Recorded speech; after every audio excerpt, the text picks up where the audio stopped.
की कक्षा 8वीं में आप सभी का स्वागत है। आज हम इतिहास की पुस्तक सामाजिक एवं राजनीतिक जीवन 3 इसके दूसरे अध्याय का अध्ययन करेंगे। अध्याय का नाम है व्यापार से साम्राज्य तक कंपनी सत्ता स्थापित करती है। The name of the lesson is from the trade to territory the company establishes power. Mughal सत्ता का पतन, decline of Mughal empire. Mughal साम्राज्य का आखिरी बादशाह औरंगज़ेब था। औरंगज़ेब की मृत्यु 1707 ईस्वी में हुई, जिसके साथ ही मुगल साम्राज्य का पतन शुरू हुआ। परवर्ती मुगल शासन के दौरान उनके सूबेदारों और ज़मींदारों ने स्वतंत्र सत्ता स्थापित करनी शुरू कर दी। अब यहाँ पे परवर्ती मुगल ये पूछा गया है। परवर्ती मुगल मतलब वे मुगल शासक जो औरंगज़ेब की मृत्यु के बाद शासक बने और वे दूरदृष्टि से और सैन्य शक्ति से वो कमज़ोर थे, इसलिए उनको परवर्ती मुगल कहते थे। ठीक है, तो परवर्ती मुगल शासन के दौरान उनके सूबेदारों और ज़मींदारों ने स्वतंत्र सत्ता स्थापित करनी शुरू की। उदाहरण पहला, हैदराबाद की स्थापना निज़ाम उल मुल्क आसिफ जहाँ ने की 1724 से 1748 तक। दूसरा, अवध की स्थापना बुरहान उल मुल्क सादत खान ने की 1722 में। तीसरा, बंगाल की स्थापना मुर्शिद कुली खान ने की। फिर बाद में मराठा, सिख, जाट, राजपूत इन लोगों ने स्वतंत्र सत्ता केंद्र स्थापित किए। दिल्ली भारतीय सत्ता का अब केंद्र नहीं रही। मुगल साम्राज्य छिन्न भिन्न हो गया और वो केवल दिल्ली तक ही सिमट कर रह गया। भारत में यूरोपियों का आगमन, सत्ता में हस्तक्षेप और सत्ता स्थापित करना, ये कुछ घटनाएं हुई औरंगजेब की मौत के बाद। Decline of Mughal empire. The last Mughal emperor was Aurangzeb. With the death of Mughal emperor Aurangzeb in 1707, Mughal Empire began to decline. During the reign of later Mughal Subedars and Zamindars began to establish their independent empire. The first empire which came into existence after the death of Aurangzeb was Hyderabad. The Hyderabad was established by Nizam ul Mulk Asaf Jahan in 1724 to 1748. Next, Awadh. The Awadh was established by Burhan ul Mulk Saadat Khan in 1722. Bengal. The state of Bengal was established by Murshid Quli Khan, and likewise Marathas, Sikhs, Jat and Rajput too established their independent power centers. Delhi now no more remained the central power of Indian polity. Advent of European as the Indian native land, their intervention in the Indian polity, and later establishment of the English rule in India. Means after the death of Aurangzeb, so many political turmoil which happened in India, so many new kingdoms, empires, they came into existence, and Delhi now concentrated at a very small place, and the Mughal Empire shrinked only around Delhi and adjoining places. Bharat में यूरोपीय का आगमन, advent of the Europeans in India. Bharat में 15वीं शताब्दी से ही यूरोपियों का आगमन होना शुरू हुआ। सबसे पहले जो भारत में आने वाले लोग थे वो पुर्तगाली थे, और उनमें भी कई पुर्तगाली भारत में आए अलग अलग शासकों के शासन काल के दौरान।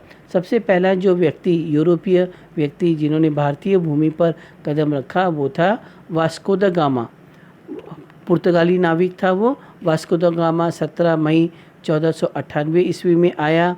बाद में उसके बाद आए पेड्रो अल्वाराज काब्रल, ये 1500 ईस्वी में आए, यानी 16वीं शताब्दी में भारत में आए। बाद में वास्को द गामा दोबारा उन्होंने भारतीय भूमि पर भेंट दी 1502 में। और ये भी पुर्तगाली थे। फिर अल्फांसो द अल्बुकर्कू, ये एक पुर्तगाली नाविक थे जो 1503 में आए। एक ईसाई पादरी भी आए इन नाविकों के साथ, जिन्होंने भारत में, दक्षिण भारत में केरल, तमिलनाडु, यहाँ पर ईसाई धर्म का प्रसार करने के लिए आए, और उनका नाम था फ्रांसिस्को द जेवियर। वो 1510 ईस्वी में आए। और नीना द कुना, ये भी एक पुर्तगाली अधिकारी आए जिन्होंने अपनी राजधानी पहले कोचीन में स्थापित की, और फिर कोचीन से उन्होंने गोवा में स्थापित की। और ये अंग्रेज़ों के जाने के बाद तक पुर्तगाली शासन गोवा में कायम रहा। उसके लिए हमें 1961 में सशस्त्र सेना बल का इस्तेमाल करना पड़ा, और गोवा को पुर्तगालियों के चुंगल से या पुर्तगालियों के शासन से हमने मुक्त कराया, और फिर वो बाद में भारत का अभिन्न अंग बना। Advent of Europeans in India. See, the first European to arrive in India was Vasco da Gama. He was Portugali. He came India in 17th May 1498. After that, Pedro Alvarez Cabral, he came India in 1500 AD. After that, Vasco da Gama, he again visited India in 1502 AD. Alfonso de Albuquerque, he was Portuguese navigator. He arrived in India in 1503 AD. Then a Christian missionary, a father of the church, Francisco de Xavier, he came India in 1510 AD. His main purpose was to spread Christianity in India. Nina da Cunha, he was a governor of Cochin. Later on, he shifted his capital from Cochin to Goa.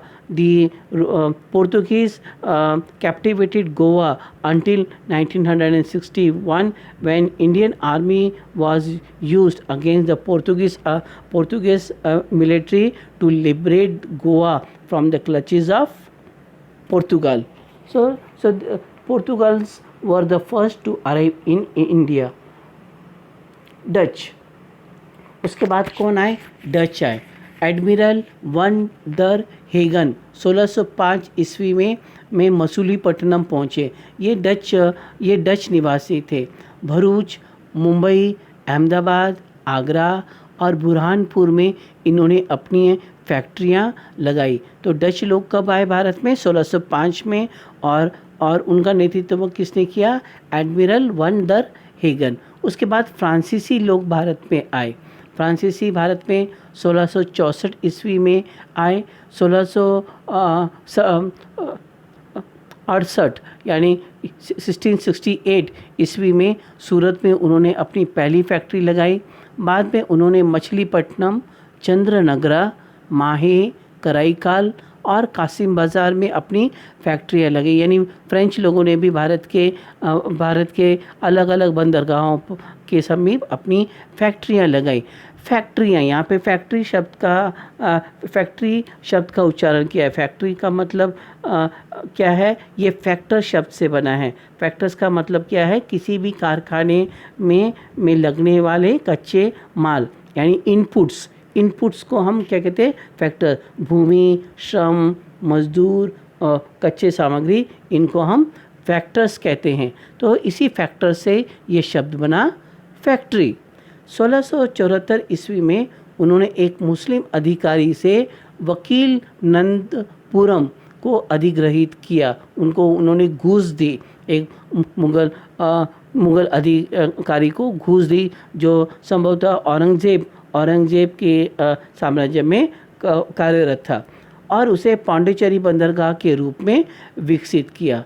यानी उन्होंने घूस देकर वकील नंदपुरम, ये आंध्र प्रदेश में है ये area, और उसको बाद में पांडिचेरी के नाम से विकसित किया।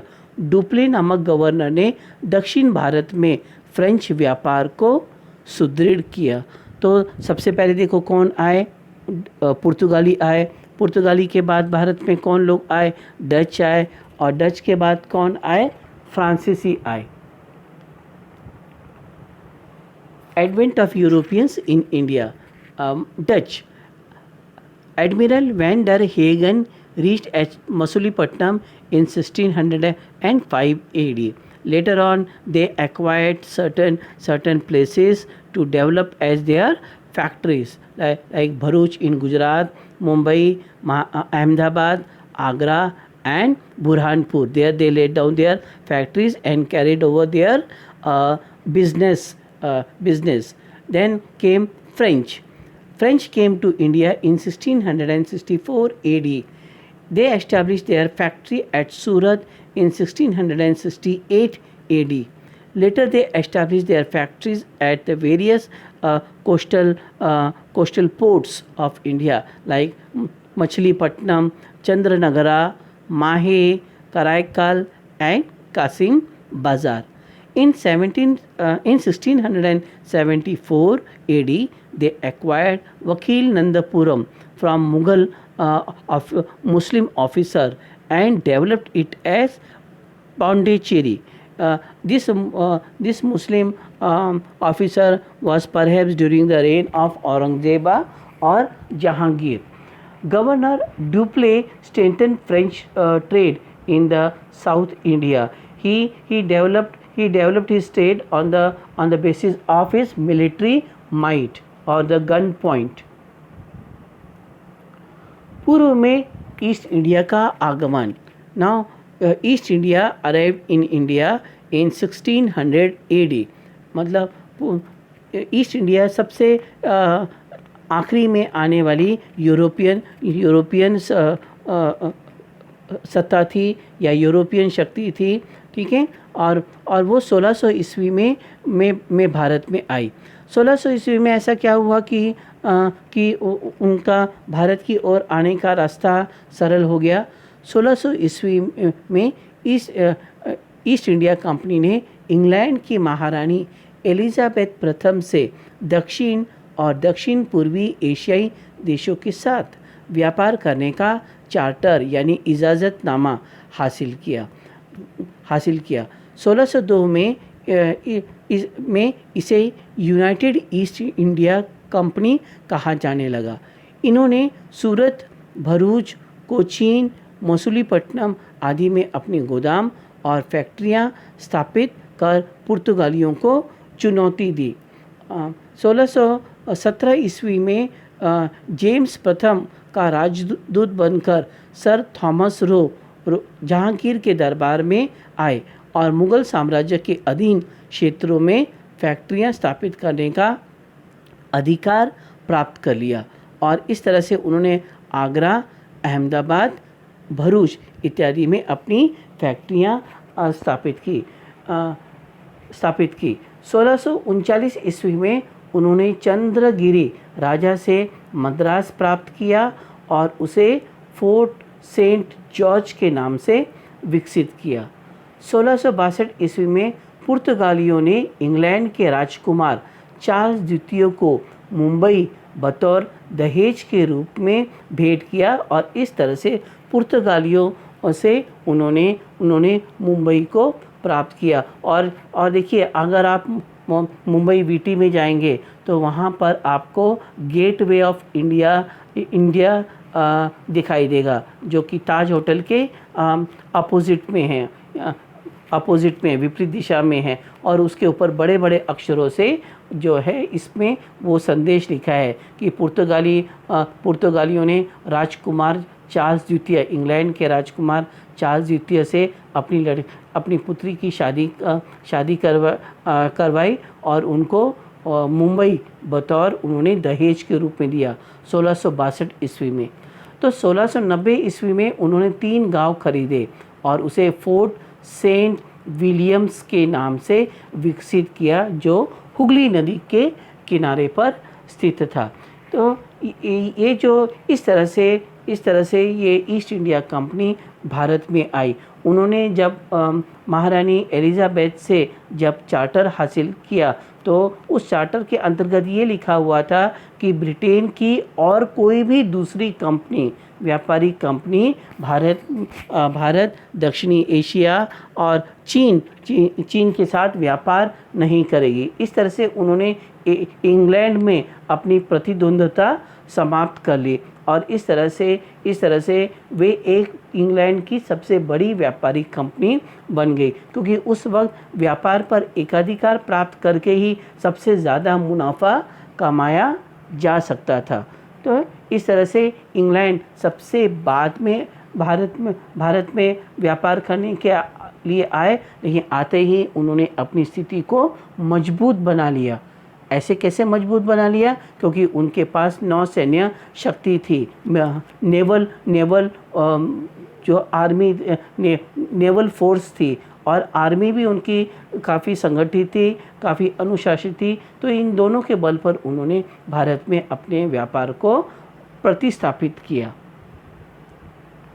East India company comes to east. See, East India company first of all managed to get a charter from the Queen of England, Elizabeth, Queen of the England Elizabeth, in which it is clearly written that no other trading company in England has the right to trade with Southeast Asian countries and African countries. As a result, there was no opponent of the East India Company in England, and they got the monopoly of the trade with India and rest of the East Asian countries. In 1602, it was known as United Trading Company. They started challenging Portuguese in India by establishing their factories and godowns at Surat, Bharuch, Cochin and Masulipatam, and they were able to do so with the help of their naval fleet and the strong naval army and surface army. In 1617, Thomas Roe reached at the court of Jahangir as the ambassador of James I.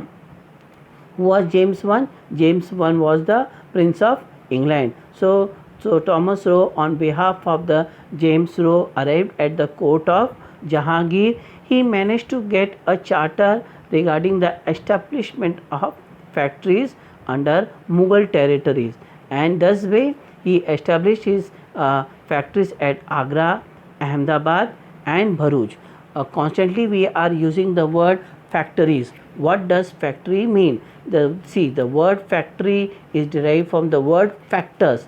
Factors means what? The input of the production or the input of carrying out any trade business, and these inputs were land, labor, capital and entrepreneur. So the factory word is derived from the factors, which means the input of the production or input to carry out any trade business. In 1639, they received Chandragiri and developed it as Saint Fort George at Mahi. In 1662, Portuguese gifted Mumbai to Prince Charles as a dowry. What happened in 1662? A Portuguese married their daughter with the Prince of England, Charles II, and as a token of gratitude, Portuguese gifted Mumbai to the British, and that's why you can see the gateway of India, which is located at Mumbai, just next to the Taj Hotel near the Arabian Sea. In 1619, they purchased 3 villages near Hooghly River and developed it as Saint Fort William. तो हाँ, in 1690 they purchased 3 villages by paying bribe to one of the officer uh, under the rule of Sirajuddaulah, Nawab of Bengal that time. So they managed to capture 3 villages which is located at the Hooghly River, and they developed it as what do you say, factory, and that name of the factory was Saint Fort William. वाणिज्यिक कंपनियों का भारतीय बाजार पर प्रभाव, impact of mercantile companies on Indian markets. Bharat के बने मलमल, रेशम, काली मिर्च, लौंग, इलायची और दालचीनी की मांग बाजार में ज़बरदस्त थी। यूरोपीय कंपनियों में इससे भारतीय बाज़ारों में प्रतिस्पर्धा बढ़ी। बहुत सारी यूरोपीय कंपनियां भारत पे इन्हीं वस्तुओं को सस्ते दाम पर पाना चाहती थी, और इसी के कारण उनमें प्रतिद्वंद्विता बढ़ी। फ्रेंच में प्रतिद्वंद्विता बढ़ी, जर्मनी, स्पेन, डच और इंग्लैंड, ये सभी के सभी व्यापारियों में भारतीय बाज़ारों पर कब्जा करने के लिए प्रतिद्वंद्विता बढ़ी। कंपनियों के मुनाफे में गिरावट आने लगी। व्यापार को सुरक्षित रखने के लिए यूरोपीय कंपनियों के मध्य भारतीय भूमि पर युद्ध होने लगे, और उनमें से सबसे 2 शक्तिशाली जो यूरोपीय शक्तियाँ थी जिन्होंने भारत के विभिन्न क्षेत्रों पर अपनी अलग अलग फैक्ट्रियाँ स्थापित की, जैसे यहाँ पे फोर्ट विलियम और फोर्ट सेंट जॉर्ज, ये जो फैक्ट्रियाँ थी फ्रांस और इंग्लैंड की, इस पर कब्जे करने के लिए उनमें प्रतिद्वंद्विता बढ़ी, उनमें युद्ध होने लगे। कई बार ये जो ब्रिटिश सैनिक थे वो ये दूसरे यूरोपीय देशों के जो समुद्री जहाज़ थे उनको समुद्रों में डुबा देते थे, उनके माल लूट लेते थे। इस प्रकार की गतिविधियां होने लगी। यहाँ पर एक उदाहरण दिया है। 1760 ईस्वी में अंग्रेज और फ्रेंच का युद्ध हुआ, जिसको हम कहते हैं वांडी वाश का युद्ध, और इसमें फ्रांसीसी सेनाओं की हार हुई, और इस तरह से दक्षिण भारत पर भी ब्रिटिश व्यापारियों का कब्जा हो गया। व्यापारिक संस्थानों की किलेबंदी और अधिक मुनाफा कमाने की होड़ में इनके स्थानिक शासकों के साथ भी अलग अलग टकराव होने लगे, और व्यापार और राजनीति को अलग अलग रख पाना इनके लिए मुश्किल होता जा रहा था। इसके कारण आगे भारतीय स्थानिक शासकों के साथ इनके युद्ध होने लगे, और धीरे धीरे ये जो ब्रिटिश व्यापारिक कंपनी थी ये भारतीय रजवाड़ों पर हावी होने लगी।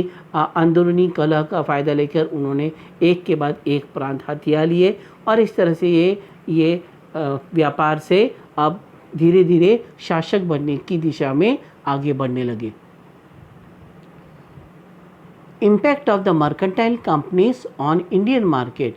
There was considerably high demand for the Indian muslin and spices like black pepper, cinnamon, clove and cardamom, and all the European trading companies wished to get these materials, these goods at the very cheaper rate, and that too in the bulk quantity. That's why the tussle between the European company began over the Indian lands. Competition among the European trading company rose in the Indian market, and as a result, prices and the Indian textile spices and the textile rose up to the new height. There was a decline in the company's profit because the demand from the European companies was very, very high, but the supply was very, very less. As a result, the prices of these goods, all the spices, all the textiles, they rose up in the Indian market. For safeguarding their market in India, a series of battle among European companies rose in India. Example, Anglo-French War uh, uh, or Battle of Vandivash in 1760. Trading was carried over the gunpoint. Now all the European power, they engage in one or the other war with the European power or with their local emperor, and to protect their what you say economic right, they have to use the military, and that's why they this European company now begin to establish the armory of the weapons with them. They started fortification of the industries in order to reap more profit. New conflicts between the rulers and merchants emerged means all the European companies started fortification of their factories, uh, which the Mughal emperor and the late and the what you say kings restricted them to do so. They gave them the land on only one condition, that their business will be open, no fortification, no acquire of any armory, or that on condition only the Indian kingdoms gave them the land to establish their factory.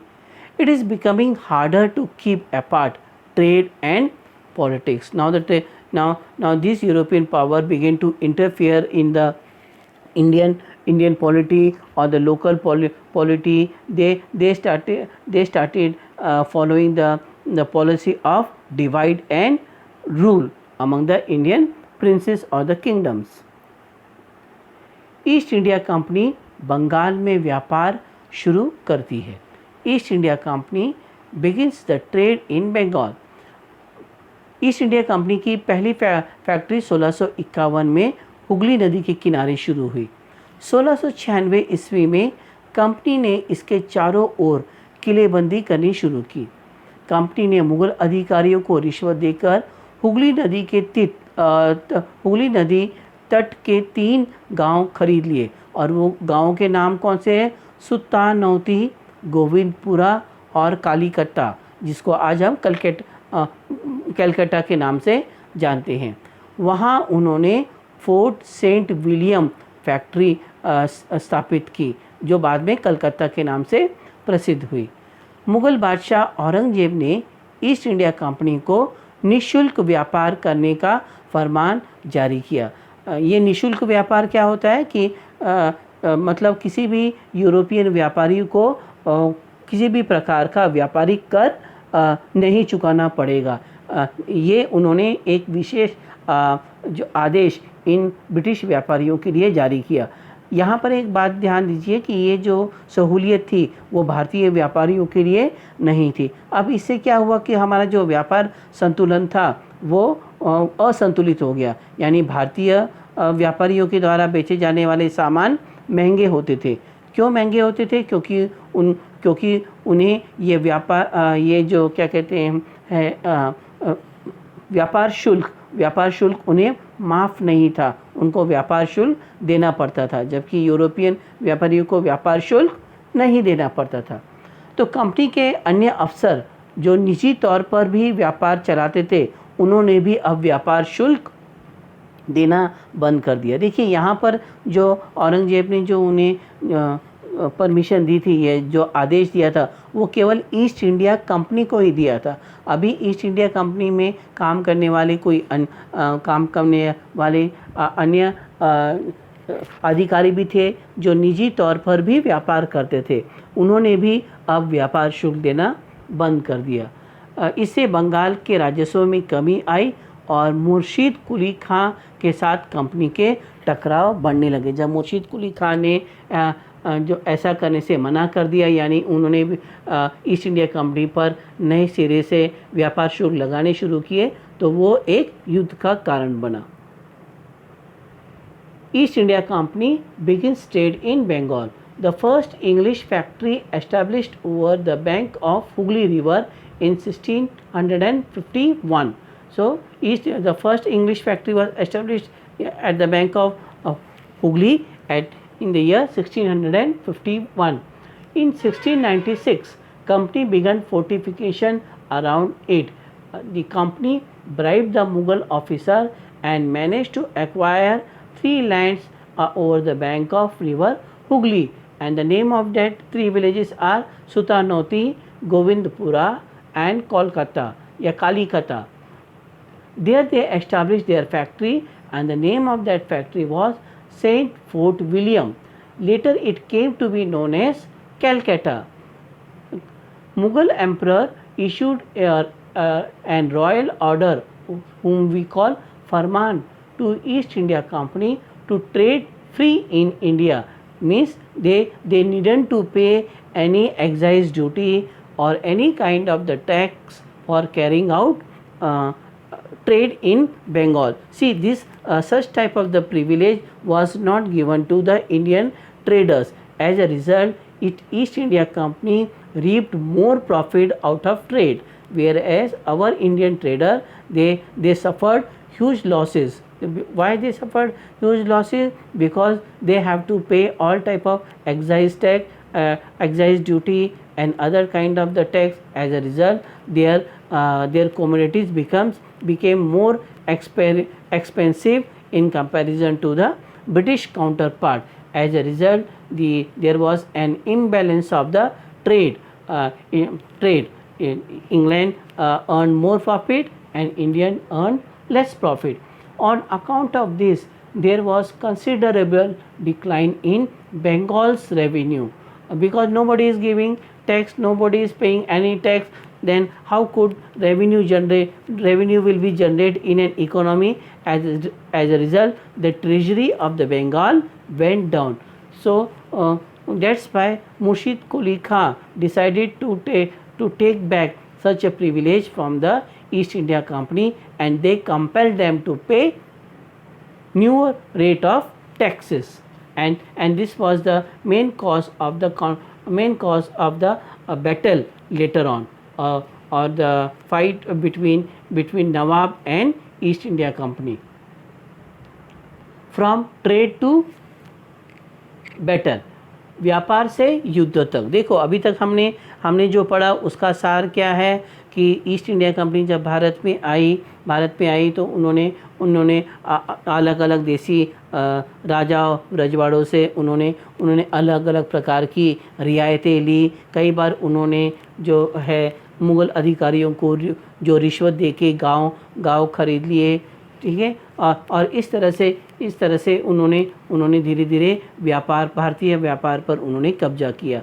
अपने व्यापारिक प्रतिष्ठानों की सुरक्षा के लिए उन्होंने Dutch, Spain, French, इनके साथ भी उन्होंने अलग अलग युद्ध किए और इसके कारण डच और पुर्तगालियों ने ईस्ट इंडिया कंपनी के साथ युद्ध में उलझना छोड़ दिया, और ये पुर्तगाली केवल गोवा तक सीमित रहे और डच भारतीय भूमि को छोड़कर वो जो है मलेशिया, इंडोनेशिया यहाँ पर चले गए। तो अब भारत में केवल एक ही महाशक्ति बच गई थी, वो थी ईस्ट इंडिया कंपनी।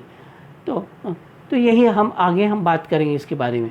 मुर्शिद कुली खां की मृत्यु के बाद अली वर्दी खान और उसके बाद सिराजुद्दौला बंगाल के नवाब बने। ये सभी शक्तिशाली सम्राट थे।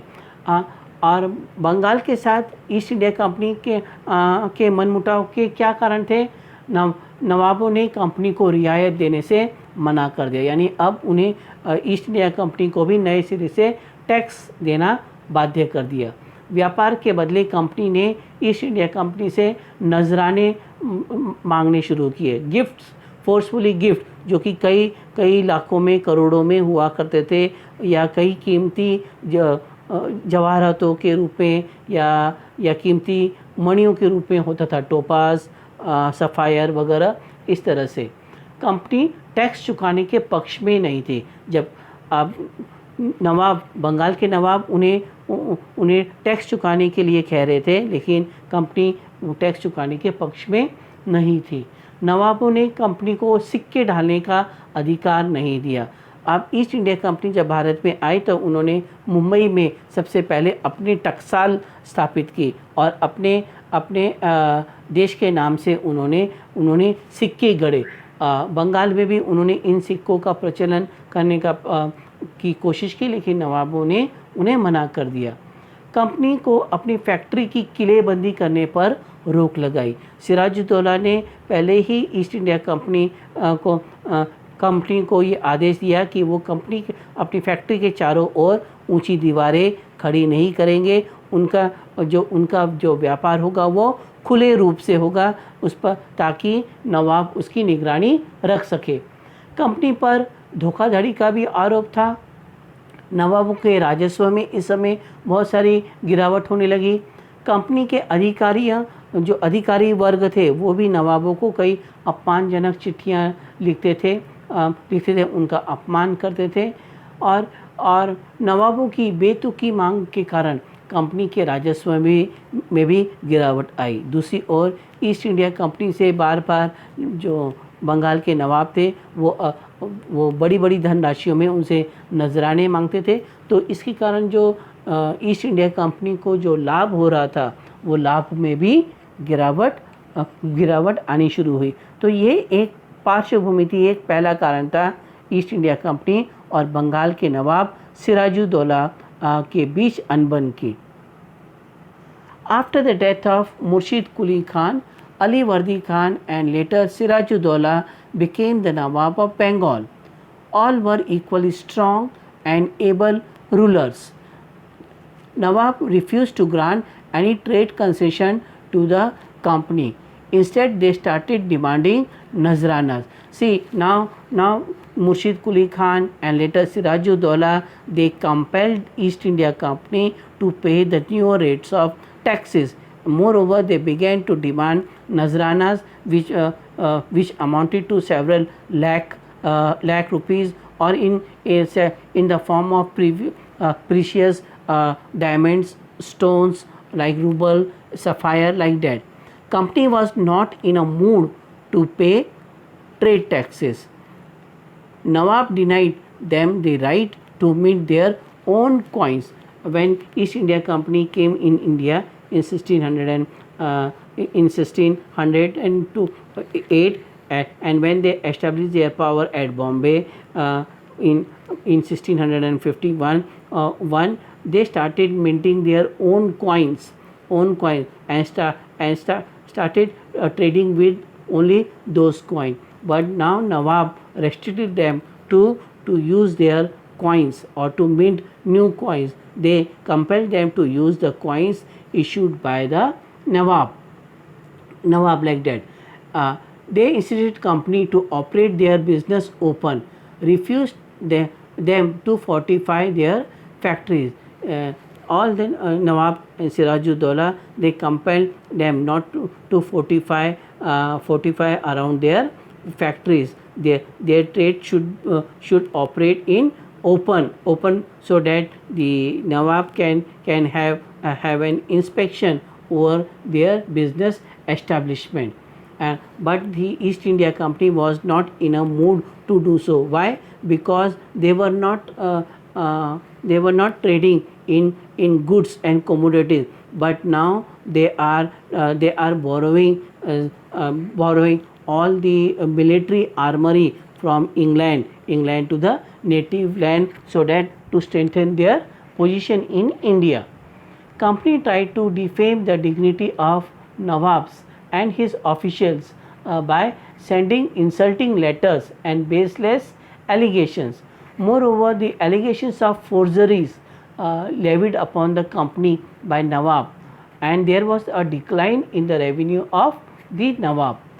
Last point, decline in the revenue of the company, and on account of illegal demands from the Nawab. Moreover, on the other side, East Indian Company revenue also declined, because time now and then they have to pay heavy nazranas to the Nawabs, and as a result the revenue of the East India Company also declined. And this was the points of the conflict between the Nawab of Bengal and East India Company.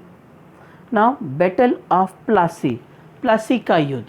ये जो प्लासी शब्द है वो पलाश फूल, पलाश से बना है। इसको पहले पलाश कहते थे क्योंकि वहाँ बिहार, पश्चिम बंगाल, बिहार, यहाँ पर पलाश के बड़े बड़े पेड़ हुआ करते थे। तो इसी का अपभ्रंश ईस्ट इंडिया कंपनी ने किया प्लासी।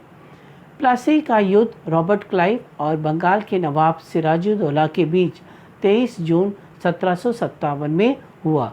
इसके निम्नलिखित कारण हैं, बहुत सारे कारण हैं, कुछ कारणों की चर्चा अभी हमने पिछले पैराग्राफ में की। अभी हम नए कारणों के बारे में पढ़ते हैं। ईस्ट इंडिया कंपनी चाहती थी कि बंगाल का नवाब एक कठपुतली राजा हो जिसको वो अपनी इच्छा के अनुसार उनसे हम काम निकाल सके, इस प्रकार का वो नवाब चाहती थी। कंपनी ने सेंट फोर्ट विलियम फैक्ट्री की किलेबंदी शुरू की। नवाब ने उन्हें बकाया कर चुकाने के लिए कहा। बकाया यानी जो उन्होंने व्यापार कर उन्होंने नहीं चुकाए थे वो चुकाने के लिए कहा। न मानने पर सिराजुद्दौला ने 30,000 सैनिकों के साथ कासिम बाजार स्थित उनकी एक फैक्ट्री पर आक्रमण कर लिया। उनके जो शस्त्रागार को उन्होंने लूट लिया, उनके गोदाम को उन्होंने तहस नहस कर दिया और अंग्रेज व्यापारियों को उन्होंने गिरफ्तार कर लिया। इस युद्ध में जगत सेठ और मीर जाफ़र ने अंग्रेज़ों का साथ दिया। यानी जगत सेठ और मीर जाफ़र। जगत सेठ कौन थे? बंगाल के एक सबसे धनी व्यापारी थे जिनके अपने कई समुद्री जहाज़ थे। वो लोगों को, जो व्यापारियों को बड़ी बड़ी धनराशियाँ कर्जे में दिया करते थे। वो बैंकर थे और कई बार तो नवाब सिराजुद्दौला को भी जब राजस्व की कमी हो जाती थी तो उन्हें भी वो ब्याज पर जो है धन उपलब्ध कराता था।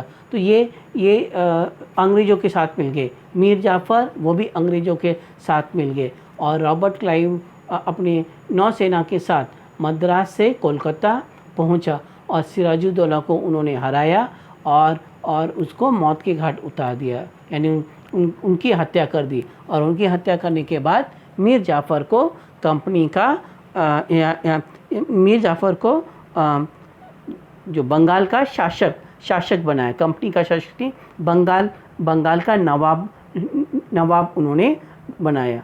तो ये जो कुछ कारण थे यहाँ पे प्लासी युद्ध के।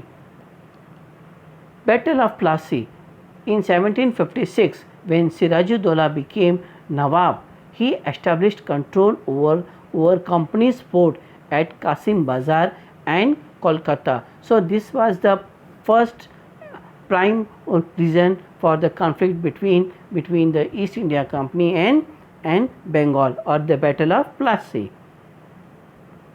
The Battle of Plassey was fought between Robert Clive and the Nawab of Bengal, Sirajuddaulah, on 23rd June 1757. There was 7 reasons behind this Battle of Plassey. The first reason was that company wanted a puppet Nawab, so they reap required concession, so that they can reap a required concession. What do you mean by puppet? Puppet is a kind of a doll which is attached to a string, and with the aid of finger we can dance that doll at our tunes. So that doll is called puppet. Company started fortification of Saint Fort William factory, which was not allowed by Sirajuddaulah. Nawab constantly insisted them to redeem deferred taxes, since East India Company was not paying any kind of the trade tax, excise duty, so that Sirajuddaulah now ordered them to pay their deferred taxes. Non-obligation of orders of Nawab let Sirajuddaulah invade upon the Kasim Bazar factory with his 30,000 soldiers. He dismantled company's godowns and arrested the English merchants and soldiers. In this battle, Jagat Seth and Mir Jafar fought from English. Who was Jagat Seth? Jagat Seth was a financier, a banker in Bengal, Bengal, he used to pay, he used to offer huge amount of the loans to the traders, even if Sirajuddaulah wanted some revenue when he is short of revenue, Jagat Seth would help him by offering him loans. Moreover, Jagat Seth has so many ships, cargo at his disposal, and he trade with European countries and African countries with his naval fleet. Thus, he was the banker in the Mughal Empire. Mir Jafar also he also fought from the side of England. Robert Clive came with heavy naval armor from Madras.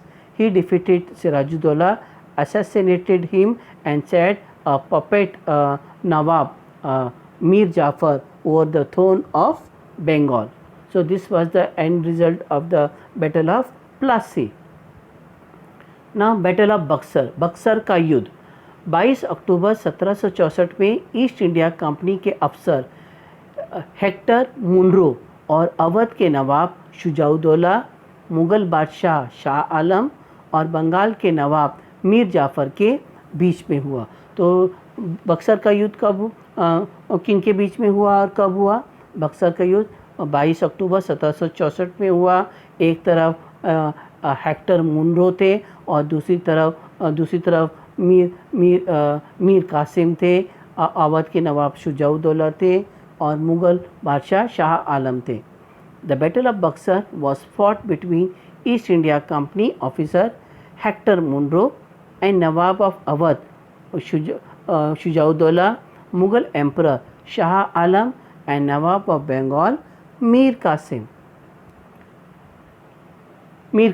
अंग्रेजी company के कर्मचारी अपनी व्यापारिक सुविधाओं का दुरुपयोग कर रहे थे, जिनके कारण बंगाल के राजस्व में कमी हो रही थी। यहाँ पे सिराजुद्दौला की मौत हो गई। सिराजुद्दौला को उन्होंने मार डाला। उसके बाद मीर जाफ़र को उन्होंने बंगाल का नवाब बनाया। अब जब ये मीर जाफ़र जब बंगाल का नवाब बनाया तो ईस्ट इंडिया कंपनी ने अपनी मनमानी करनी शुरू की। उन्होंने व्यापारियों के समुद्री जहाज़ डुबा दिए और भारतीय व्यापारियों को भी उन्होंने कहा कि यदि आपको व्यापार करना है, अपने वस्तुओं का अगर निर्यात करना है तो आप भारतीय समुद्री जहाज़ी बेड़ों का इस्तेमाल नहीं करेंगे। आपको अपना सामान केवल और केवल ब्रिटिश समुद्री जहाज़ी बेड़ों पर ही डालना पड़ेगा। और इसके लिए वो उनसे भारी शुल्क भी वसूल करते थे। इसीलिए ज़मींदारों और किसानों ने भी मीर जाफ़र के खिलाफ विद्रोह कर दिया। अंग्रेज़ों ने भी विद्रोह करना शुरू किया तो उनके दामाद मीर कासिम को बंगाल का उन्होंने नवाब बनाया। मीर कासिम ने भी अपनी सेना को मजबूत किया। शस्त्रों का कारखाना उन्होंने स्थापित किया और सरकारी खजाने को कलकत्ता से मुंगेर स्थानांतरित किया। ये कंपनी को पसंद नहीं आया। तो जब मीर जाफ़र ने अंग्रेज़ों का विरोध करना शुरू किया तो उन्होंने ईस्ट इंडिया कंपनी ने मीर जाफ़र को हटाकर उनके दामाद मीर कासिम को बंगाल का नवाब बनाया। मीर कासिम ने भी जो है अपनी धीरे धीरे अंग्रेज़ों के खिलाफ सैन्य संगठन करना शुरू किया।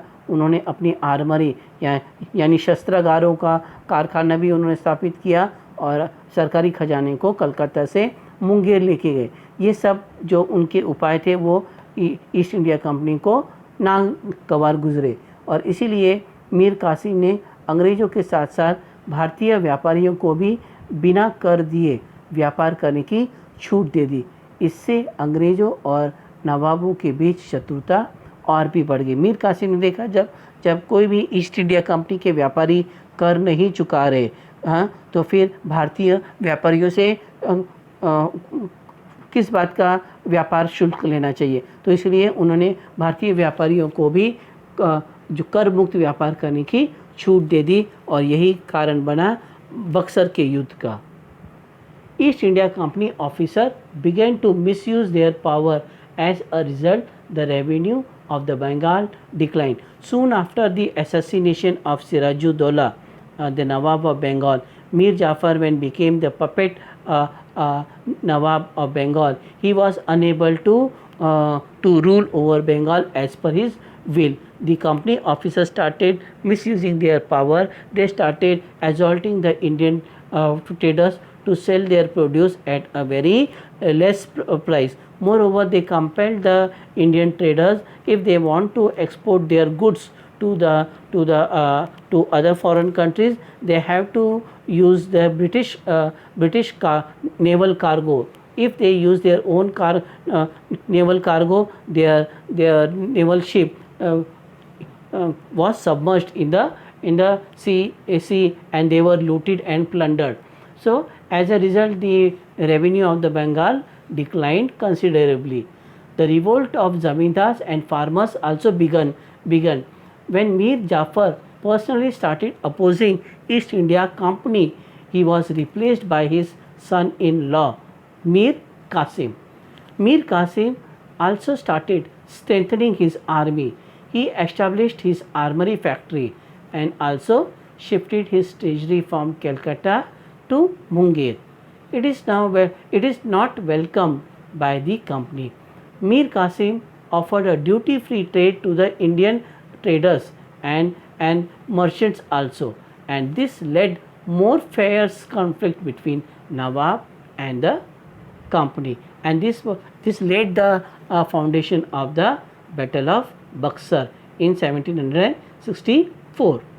अब बक्सर युद्ध के परिणाम क्या हुए? बक्सर युद्ध के काफ़ी दूरगामी परिणाम हुए। इसमें मीर कासिम, शुजाउद्दौला, शाह आलम, इन तीनों की हार हो गई और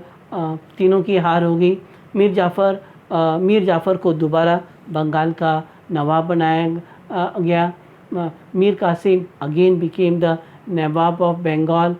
मीर जाफ़र को हर महीने कंपनी को 5 लाख रुपए जो धनराशि चुकानी पड़ती थी। Mir Jafar compelled to pay ₹5 lakh to the company. Company को पहली बार बंगाल, बिहार और उड़ीसा की दीवानी मिली। दीवानी का मतलब क्या है? Right to collect the revenue. इस तरह से पहली बार बंगाल, बिहार, उड़ीसा पर ईस्ट इंडिया कंपनी का वास्तविक शासन प्रस्तापित हुआ और अब कंपनी भी सोचने लगी कि कठपुतली नवाबों को हटाकर अब खुद ही नवाब बना जाए। For the first time company acquired Diwani right over Bengal, Bihar and Odisha, and thus way the company decided why not to become Nawab themselves and to rule this native land, because they have now acquired a very bigger portion of the Indian subland like Bengal, Bihar, Odisha, Awadh, Allahabad. This very big portion of India they have won by their might, and thus they decided to replace the Nawab and themselves became the Nawab.